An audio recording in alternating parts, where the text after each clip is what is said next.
우리 옆에 계신 분들과 인사 나누겠습니다. 잘 오셨습니다. 은혜 받고 돌아갑시다. 네, 한 가지 질문을 드리도록 하겠습니다. 사는 게 힘드십니까? 아멘. 이렇게 크게 나올 줄은 몰랐는데, 네, 아무튼 힘드시긴 한가 봅니다. 네, 많은 사람들이 이야기를 합니다. 사는 게 참 힘들다라고 얘기를 하더라고요. 이유가 무엇일까? 각각의 이유가 참 많습니다. 경제적인 문제, 건강의 문제, 관계의 문제, 환경의 문제, 정치적인 문제, 이런 여러 가지 이유로 많은 문제들로 살기가 참 힘들다라고 이야기를 합니다. 우리가 얼마 전까지만 해도 팬데믹이라는 그 코로나19로 인해서 더 힘들어지지 않았겠습니까? 그런데 정작 우리를 정말 고통스럽게 하고 불편하게 하는 궁극적인 원인이 있습니다. 그 원인을 알게 되면 우리는 사는 게 힘들어지지 않을 수 있습니다. 그러면 그 원인이 뭘까요? 딱 하나더라고요. 바로 사랑에 관한 문제입니다. 생각해 보시죠. 옛날 우리 권사님들 어린 시절, 보릿고개라고 불리우는 그 시절에 비해서 지금 이 시대를 보면 참 편리하게 살고 있습니다. 정말 잘 살고 있는 것 같습니다. 그렇게 따지면 다 갖추고 사는데 왜 우리는 우울할까요? 분명히 직장에서 높은 지위를 갖고 있고 높은 자리까지 올라왔는데 왜 우리에겐 만족이 없을까요? 정말 자연 경관이 훤히 보이는 높은 고층 아파트의 가장 높은 곳에서, 평수 넓은 곳에서 살고 있는데 왜 행복하지 않을까요? 그 모든 문제는요, 한 가지 이유로 귀착이 됩니다. 바로 우리 안에 사랑이라는 게 없어서 그렇습니다. 왜 우리 안에 사랑의 이 모자름, 사랑의 결핍을 느끼게 될까요? 물론 여러분들 다 사랑해서 결혼하신 줄 압니다. 하지만 수많은 사람들이요, 사랑해서 결혼했지만 결핍을 느낀다라고 이야기합니다. 입으로는 사랑한다고 말하는데 그 사랑에 갈증을 느낀다고 합니다. 사랑인 것 같은데 사랑이 아니기 때문에 우리 안에 수많은 문제들이 있다라는 것입니다. 왜 그러냐? 바로 사람이라는 존재는요, 사랑할 능력이 없어요. 사랑할 능력이 없기 때문에 늘 사랑에 목마를 수밖에 없습니다. 진짜 사랑이 무엇인지 경험해 본 적이 없기 때문에 우리는 진짜 사랑을 할 줄 모르는 것입니다. 그래서 우리는 사랑을 늘 옮겨 다니잖아요. 뭐 다른 이야기지만 요즘 연애 뉴스거리 중에 우리 젊은 분들이 흔히들 아시는 뉴스거리가 있습니다. 바로 류준열이라고 하는 남자 연예인의 문제입니다. 얼마 전까지 어떤 한 여성과 사귀었다가 헤어지고 이제 다른 여성을 만나는 거예요. 그러면서 그 이야기가 지금 뉴스에서, 연예 뉴스에서 화두가 되고 있습니다. 왜 그렇게 누군가를 좋아했다가 다른 쪽으로 옮겨지게 되냐? 우리 인간이란 존재가 사랑을 못하기 때문에 그렇습니다. 진짜 사랑을 하고 싶다면 결론부터 말씀드리면 여러분, 하나님을 알면 됩니다. 하나님이 우리에게 어떠한 사랑을 주셨는지를 알면 우리는 진짜 사랑을 할 수 있습니다. 사도 요한은요, 요한 1서를 통해서 뭐라고 말씀하셨냐? 하나님은 사랑이시다라고 말한 거예요. 하나님이 우리에게 이렇게 베풀어 주셨기 때문에 사랑으로 말할 수 있습니다라고 이야기한 게 아니라 하나님은 사랑이다라고 동등하게 외쳤습니다. 하나님은 사랑의 본질인 거예요. 그러니 당연히 그 사랑의 본질인 하나님을 알지 못하면 사랑할 수가 있을까요? 없을까요? 없어요. 사랑의 본질을 알지 못하는데 어떻게 사랑할 수가 있겠습니까?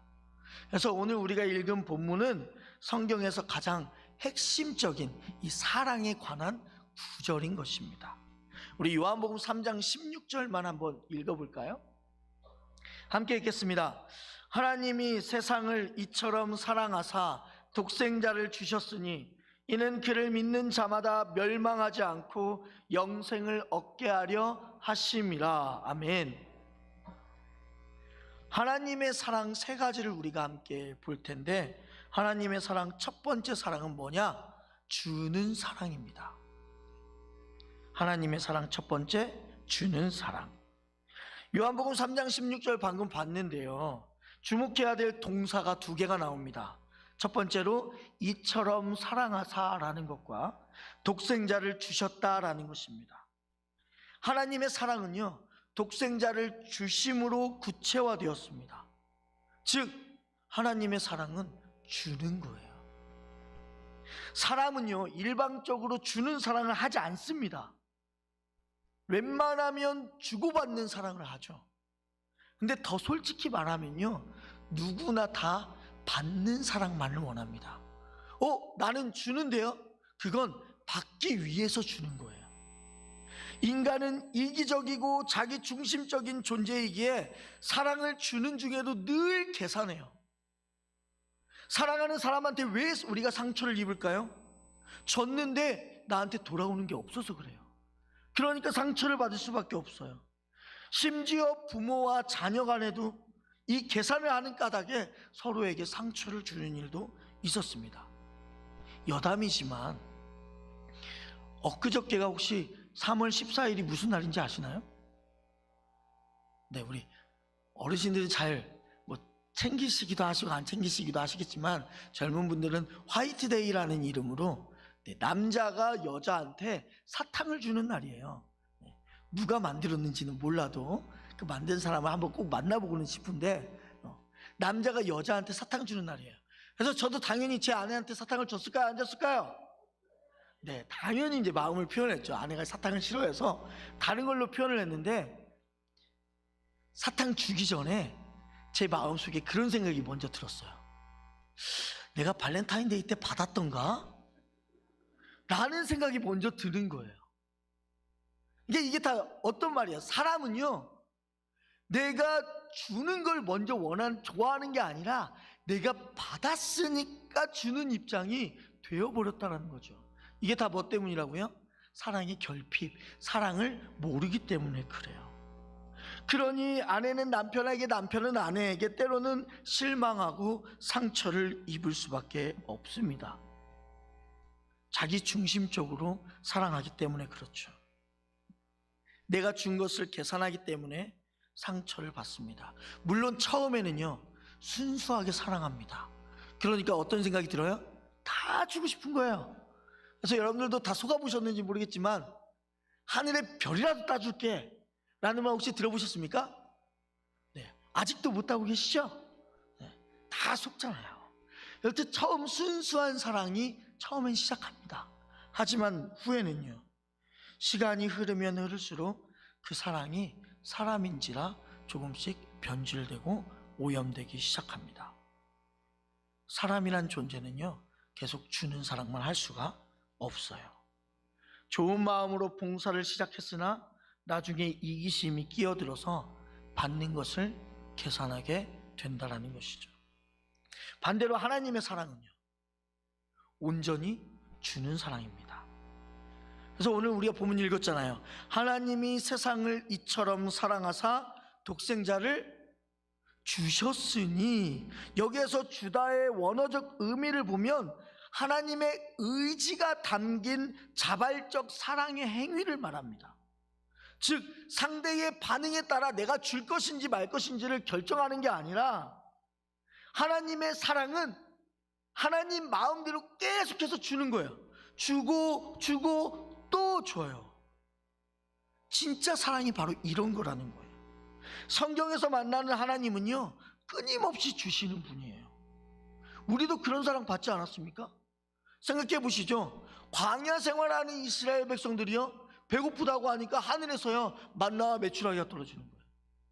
길 가다가 목마르다고 하니까요 바위를 쳐서 물이 나오게 하시는 거예요. 그리고 복음서에 나온 포도원의 품꾼의 비유를 여러분들 잘 아실 겁니다. 아침에 포도원 주인이 일꾼 하나를 구하기 위해서 인력소에 나가죠. 인력소에 가보니까 한 사람이 있어요. 데리고 와서 일을 시킵니다.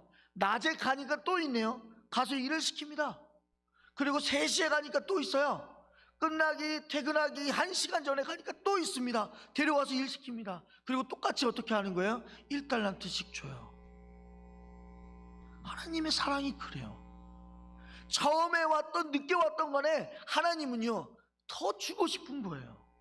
물론 우리의 논리로는 전혀 맞지 않습니다. 일찍 와서 일 많이 한 사람이 더 많이 가져가야 되는데 하나님의 논리는 그렇지 않아요.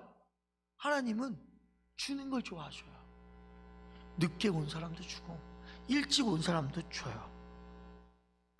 우리는 그런 사랑을 받았단 말이에요. 지금도 하나님은 우리에게 그러한 사랑을 베풀고 계시고 베풀어 주시고 계시고 우리는 그 베품을 받고 있는 것입니다. 이렇듯 하나님의 사랑은요 계산이 없어요.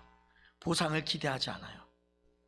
만약에 하나님이 받을 것을 계산하고 사랑을 주신 분이라면 이 중에 사랑받을 사람이 몇 명이나 있을까요? 여러분은 하나님이 사랑을 주신다면 대신에 무엇까지 주실 수 있습니까? 하나님은요 여러분에게 독생자까지 주셨어요. 그러면 여러분은 그 독생자에 해당하는 걸 드려야 되는데 뭘 드리겠습니까? 그렇게 따지면 우리 사랑받을 만한 자격이 없는 사람들이에요. 그런데 주고 싶어 하시는 마음이 가득한 우리 하나님이 주시는 거예요. 만나와 메추라기도 주시고요, 일꾼들에게 일당도 주시고요, 많은 것들을 주시는데도요 그것도 모자라서 자신의 아들까지도 주십니다. 이 하나님의 사랑을 받으면 우리는 부족한 게 없어요. 왜요? 가장 큰 독생자를 주셨잖아요.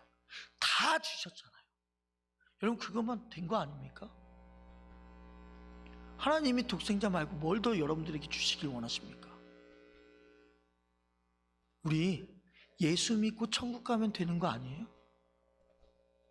그거 말고 뭘 더 바라시나요? 하나님이 우리를 위해 이 땅에 오신 이유는 단 하나예요. 예수님 믿고 하나님 알고 그분의 나라에 참여하게 하는 거. 그걸 위해 이 땅에 오셨습니다. 그러니 하나님께서 주는 사랑을 여러분 고스란히 받으시기 바랍니다. 그 사랑을 받았을 때 나에게 부족한 것이 없구나, 사는 게 힘들지 않구나 라는 것을 느낄 수가 있는 것입니다. 그러한 사랑을 체험할 수 있는 우리 모든 성도님들이 되시기를 주님의 이름으로 축원합니다. 하나님의 사랑 두 번째 읽어볼까요? 노란색 글씨 시작. 네, 먼저 베푸는 사랑입니다. 하나님의 사랑 첫 번째가 뭐였다고요? 주는 사랑. 두 번째는 먼저 베푸는 사랑. 베푸는 사랑이지만 먼저라는 단어에 여러분들이 초점을 맞춰주셔야 됩니다. 요한일서 4장 10절을 한번 읽어보죠. 요한일서 4장 10절 읽겠습니다. 사랑은 여기 있으니 우리가 하나님을 사랑한 것이 아니요 하나님이 우리를 사랑하사 우리 죄를 속하기 위하여 화목제물로 그 아들을 보내셨음이라. 아멘. 여기에서 봐야 될 문장은 우리가 하나님을 사랑한 것이 아니고 하나님이 우리를 사랑하셨다는 거예요. 그리고 바로 이어서 요한일서 4장 19절 읽어볼까요? 요한일서 4장 19절 네, 읽겠습니다. 우리가 사랑함은 그가 먼저 우리를 사랑하셨음이라. 아멘. 누가 먼저 우리를 사랑했다고요? 우리가 하나님을 사랑한 게 아니에요. 절대 아니에요. 하나님이 우리에게 찾아와 주셔서 우리를 사랑해 주셨어요. 그것도요 우리의 어떠함을 묻지도 따지지도 않고 사랑해 주셨다는 거예요. 그런데 그런 하나님의 사랑에 비하면 우리의 사랑은 얼마나 까다로운지 몰라요. 누군가 한 사람을 사랑하는 데 있어서요 이 사람은 이래서 안 되고 저 사람은 저래서 안 되고 고개를 절레절레 저어요. 내 사랑을 과연 저 사람이 받을 만한 건지 자격을 따진다니까요. 생각해 보시죠. 만약에 하나님이 여러분들에게 사랑을 주시는데 자격을 따지면서 사랑을 주신다면 사랑받을 만한 사람이 몇 명이나 될까요? 누가 있을까요? 죄송합니다. 아무도 없을걸요. 우리 중 누구도 아무도 사랑받을 만한 사람이 아니에요. 그런데 우리 하나님은요, 우리를 사랑하셨단 말이에요. 우리가 어떠한 자격이 있어서 하나님의 사랑을 받는 게 아니라고요. 성경은 우리를 죄인이라고 말합니다. 그냥 죄인이 아니라 머리부터 발끝까지 죄로 똘똘 뭉친 죄인이라고요. 사도 바울은 우리를 뭐라고 말하냐? 나는 죄인 중에 괴수다라고 말합니다. 하나님의 심판을 받아도 아무런 대꾸도 할 자격이 없는 그러한 죄인이라고요. 사랑받을 만한 조건을 아무것도 갖추지 못한, 그럼에도 불구하고요, 하나님이요 우리에게 손을 먼저 내밀어 주시는 거예요. 로마서 5장 8절 읽어볼까요? 읽겠습니다. 우리가 아직 죄인 되었을 때에 그리스도께서 우리를 위하여 죽으심으로 하나님께서 우리에 대한 자기의 사랑을 확증하셨느니라. 아멘. 하나님이 어떤 조건을 내걸며 우리를 사랑하신 게 아니라는 거예요. 우리가 아직 죄인 되었을 때에 그저 일방적으로 먼저 하나님이 손을 내밀어 주시는 거예요. 우리가 일상에서 경험하는 사랑은 어떤 사랑이냐면 우리가 노력을 해야만이 사랑할 수 있어요. 실수나 약점이 보이는 순간 그 사랑이 없어져 버린다니까요. 기준에 미달하면 아예 사랑받을 자격조차 안 되는 게 이 세상에서의 사랑이에요.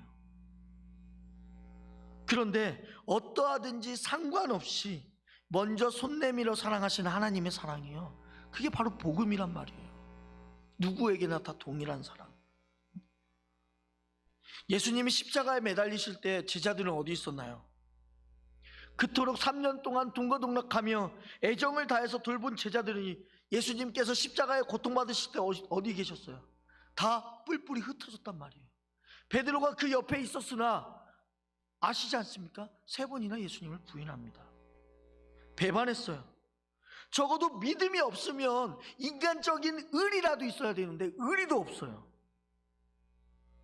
이 정도의 제자들이라면, 우리와의 인간관계라면 그 제자들과 절교하지 않겠습니까? 그런데 부활하신 예수님은요, 갈릴리 바닷가로 제자들을 찾아갑니다. 제자들이 다시 어부의 상태로 돌아가서 물고기를 잡고 있으니까 물고기 하나도 안 잡으니까 멀리서 예수님이 저쪽에 한번 그물 던져봐 라고 이야기를 합니다. 그래서 거기에서 그물을 던지니까 153마리가 잡혔다고 이야기를 하죠. 많이 잡혔다고 이야기를 하는 거예요. 그러한 제자들에게 예수님이요 찾아가십니다. 근데 찾아가셔서 너네 왜 나 배반했어? 너네 왜 내가 고통받을 때 내 옆에 있지 않았어? 라고 따지지 않습니다. 오히려 어떻게 하냐? 먹을 걸 사들고 가세요. 그리고 아침밥을 차려주십니다. 그리고 물고기를 잡아온 제자들을 향해서요, 어떠한 질타도 하지 않으시고 밥 먹자라고 하십니다. 그리고 베드로한테 이야기하죠. 네가 나를 사랑하느냐?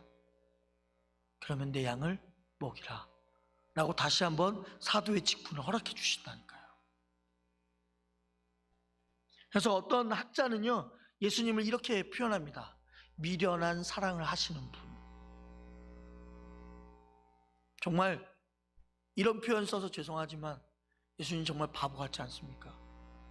자기를 배반한 이들에게도 가셔서 더욱더 큰 사랑을 주시는 거예요. 인간에게는 아무 선한 것이 없습니다. 하나님의 사랑을 받을 만한 자격이 애초에 없습니다. 그런 인간에게 하나님이 먼저 다가와 주셔서 우리를 사랑해 주십니다. 우리를 향한 이러한 하나님의 사랑 혹시 이해되시나요? 4년 동안 대학교에서 신학을 공부했고요, 2년 동안 대학원에서 신학을 공부했습니다. 꾸준히 설교를 작성하기 위해서 정말 많은 성경 공부를 해왔습니다. 그럼에도 불구하고요, 아직도 이러한 하나님의 사랑이 이해되지가 않아요.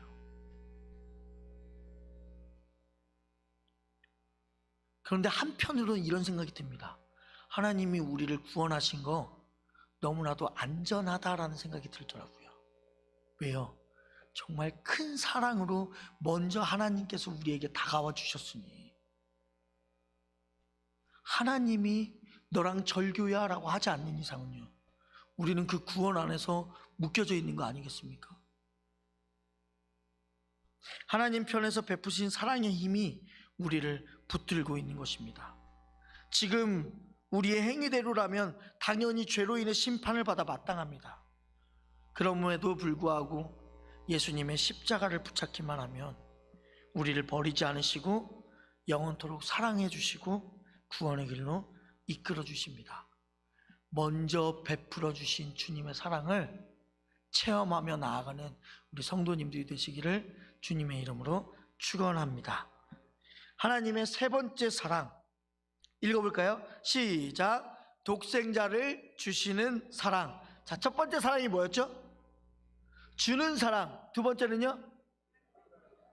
먼저 베푸는 사랑. 세 번째는 독생자를 주시는 사랑. 여기서 독생자는 하나밖에 없는 아들을 뜻합니다. 지금까지 우리 모두가 경험한 사랑 가운데 가장 큰 사랑이 있다면 부모님의 사랑일 거예요. 그런데 그 부모님의 사랑에도 여러분 한계가 있습니다. 제가 예전에 이전 교회에 있었을 때 자녀가 7, 8명 되는 그 할머니 권사님이 계셨습니다. 그래서 그 할머니 권사님께 물어봤어요. 권사님, 아니 자녀가 7명이나 되는데 이 중에서 누가 제일 좋아요? 라고 물어봤어요. 그러자 그 권사님이 생각을 하시더니 용돈 가장 많이 주고 잘해주는 첫째가 좋아 라고 이야기를 했습니다. 그러면서 이제 같이 웃고 나서 이렇게 이야기를 하더라고요. 뭐 누가 좋은 게 누가 다 있나? 첫째부터 7째까지 다 좋지 라고 이야기를 하시더라고요. 근데 그렇게 우스갯소리로 농담 삼아 말하지만 우리 인간의 사랑은 한계가 있습니다. 그렇죠? 누군가를 100% 사랑하고 싶지만 그렇게 되지가 않아요.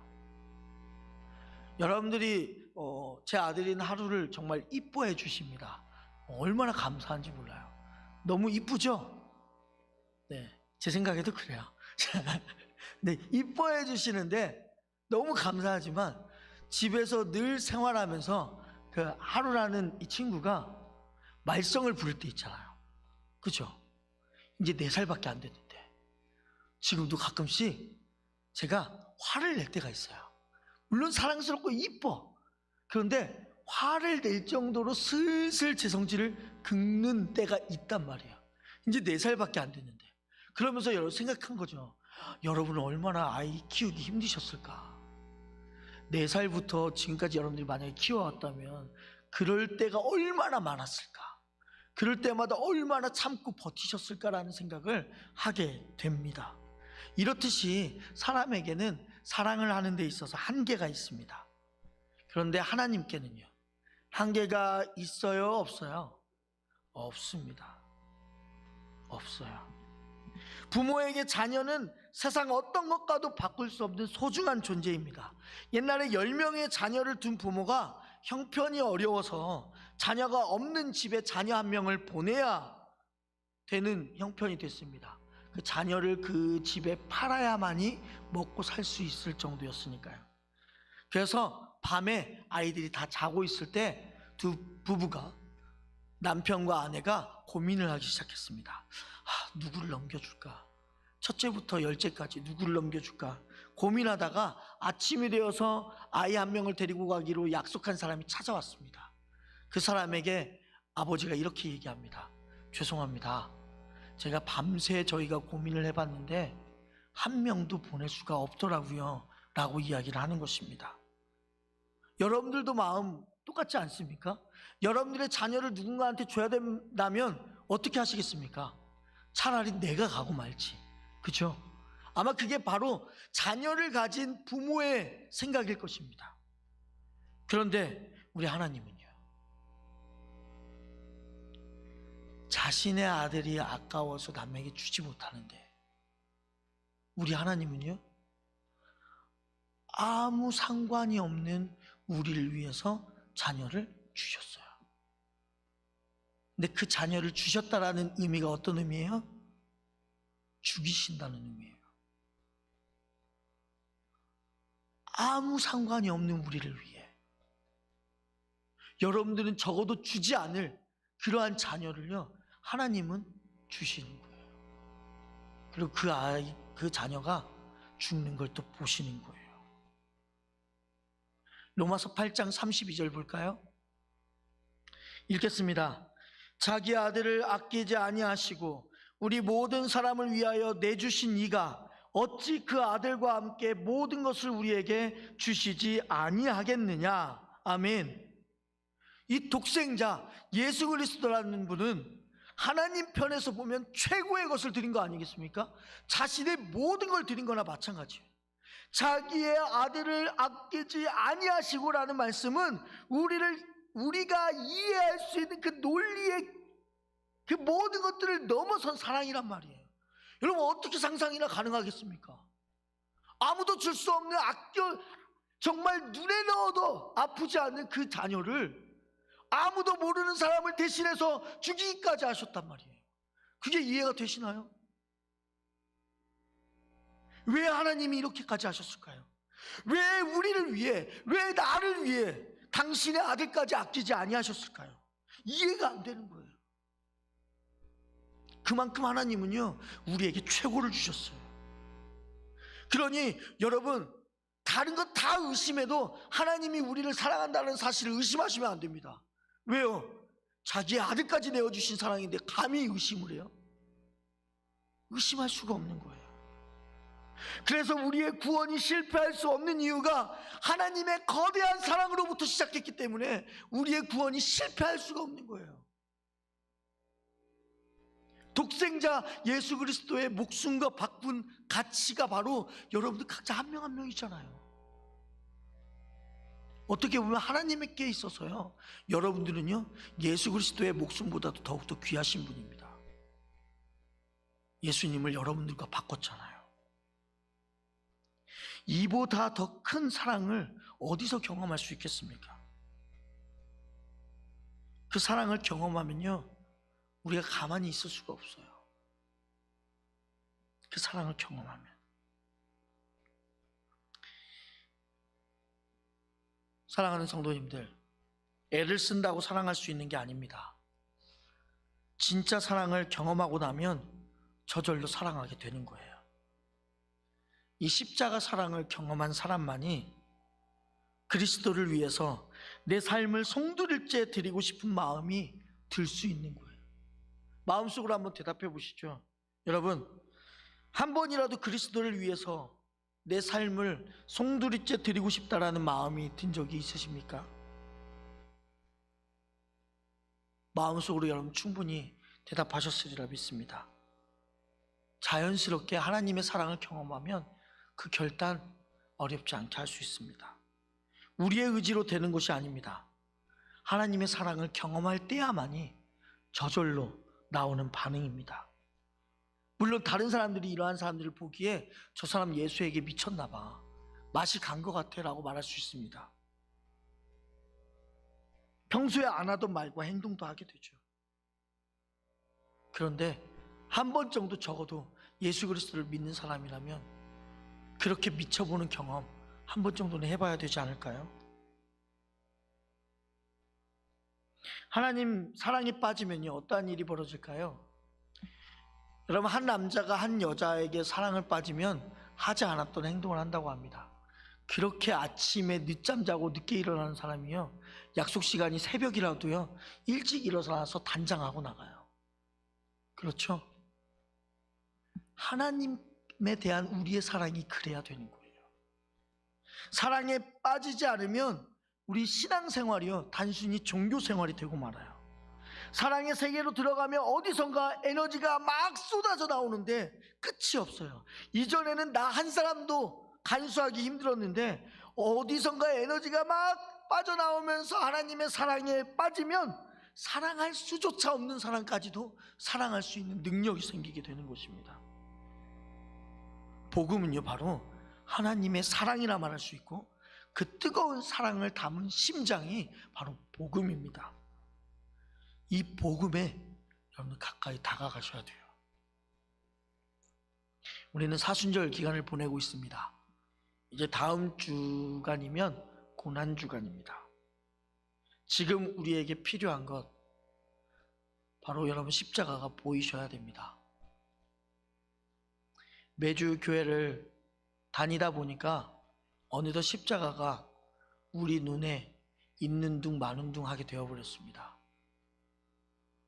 그 십자가를 바라봤을 때 처음 열정으로는 십자가만 바라봐도 눈물이 났었는데 이제는 아무렇지 않게 십자가를 바라보지 않아도 그냥 지나칠 수 있는 자연스러움이 되어버렸습니다. 그러한 우리들, 이 사순절기에 우리에게 필요한 건 바로 하나님의 사랑입니다. 허접한 사랑이 아니라 진짜 사랑이 우리에게 필요합니다. 사는 게 힘들다고 하셨죠? 힘들지 않을 수 있는 방법 딱 하나 말씀드렸습니다. 하나님의 사랑을 진짜로 체험하신다면, 진짜로 하나님의 사랑을 안다면 힘들지 않을 수 있습니다. 하나님의 사랑만이 우리의 영혼을 채워줄 수가 있습니다. 대부분 이 진리를 모르고 일평생 빗나가서 탕자처럼 살더라고요. 탕자는요, 돈이 중요한 게 아니라 아버지의 사랑 하나면 충분합니다. 생각해 보시죠. 탕자가 아버지의 용서를 구하기 위해서 돌아왔는데 너무나도 신기한 게 뭔지 아십니까? 탕자의 아버지는요, 탕자가 자신의 유산을 갖고 뛰쳐나갔을 때부터 그 탕자를 용서했습니다. 그리고 마을 어귀까지 가서 그 아이가 돌아오기만을 기다렸어요. 먼저 다 용서하셨단 말이에요. 그러니 우리도 마찬가지입니다. 우리도 하나님이요, 우리를 벌써 용서하시고 기다리고 계세요. 그 사랑을 느끼기를 원하고 계신다고요. 그러니 우리 이제 하나님의 품으로 돌아가셨으면 좋겠습니다. 그 사랑은 경험하십시오. 그 사랑은 분석하는 게 아닙니다. 그저 경험하고 누리는 것입니다. 로마서 5장 5절 말씀 함께 읽겠습니다. 소망이 우리를 부끄럽게 하지 아니함은 우리에게 주신 성령으로 말미암아 하나님의 사랑이 우리 마음에 부은 바 됨이니. 하나님은요, 우리에게 이렇게 말씀하시는 거예요. 나는 말로, 입으로만 너희를 부르지 않았다. 나는 온 마음으로 너희를 부르고 있다라고 이야기하십니다. 성령님이 바로 이 사실을 깨닫게 해주신다라고 이야기를 하죠. 이것보다 더 크고 놀라운 축복은 없습니다. 사순절기를 보내고 있는 우리 이리동북교회 성도님들, 이제 얼마 남지 않은 사순절기, 정말 하나님의 사랑을 충분히 느껴볼 수 있는 기간이 되시기를 바랍니다. 십자가를 바라보면서 하나님이 우리를 그렇게 사랑하셨구나. 첫 번째, 하나님의 사랑 뭐라고요? 주는 사랑. 두 번째, 먼저 베푸시는 사랑. 세 번째, 독생자를 주시는 사랑. 이 세 가지의 사랑을 하나님께서 우리에게 베푸셨구나 잊지 마시고 이 사랑을 경험하며 살아가는 우리 모든 성도님들이 되시기를 주님의 이름으로 축원합니다. 기도하겠습니다. 사랑의 주님, 하나님께서 우리에게 주신 그 놀라운 사랑, 우리의 논리로, 우리의 생각으로 이해되어지지 않는 그 사랑, 우리가 받았고 지금 또한 받고 있는 줄 압니다. 하지만 우리가 하나님을 제대로 알지 못하기에, 그 사랑을 제대로 경험해 보지 못했기에 그 사랑이 얼마나 큰지 깨닫지 못합니다. 주님, 미련한 우리들에게 하나님의 사랑은 어떤 것인지를 이 사순절기에 깨닫게 하여 주시옵소서. 하나님의 사랑은 주는 사랑이고 먼저 베풀어 주시는 사랑이고 독생자를 아낌없이 주시는 사랑이라는 것을 깨닫게 하여 주셔서 이 사순절기가 우리에게 더욱더 큰 은혜로 다가올 수 있도록 인도하여 주시옵소서. 십자가를 이제는 그냥 지나치지 않게 도와주시고, 십자가를 바라보며 하나님의 사랑을 크게 느낄 수 있는 우리 모두가 되어지도록 인도하여 주시옵소서. 예수님의 이름으로 기도드립니다. 아멘.